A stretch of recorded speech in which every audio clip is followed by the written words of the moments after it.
So, ayan po, nakatatlo tayong ah, lalagyanan. So, bago nating, habang pinapalamig natin yan, isprinkle na natin siya ng Parmesan cheese para generous.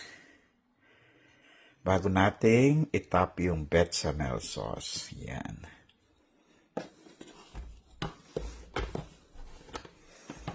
Kaya mahal yung baked macaroni dahil ang daming mga timpla.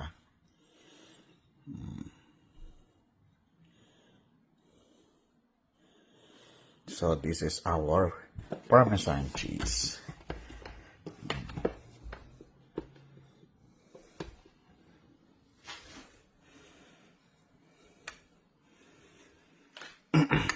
So, ang last na lalagay natin dito yung bechamel sauce and then ibibake na natin siya.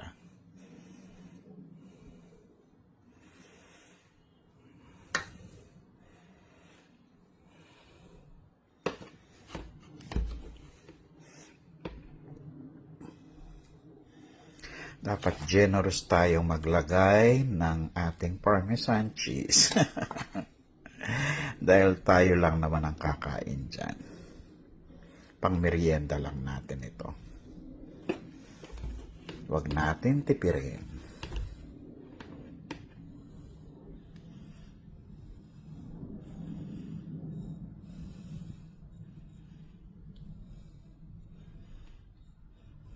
Yan. Ito nakakatulong dito pag in-slice mo rin yung baked macaroni mo ay nakaka-hold din yan. Para hindi sumabog ang ating mga pasta. Yan. So, gawa na tayo ng bechamel sauce. So, thank you for watching.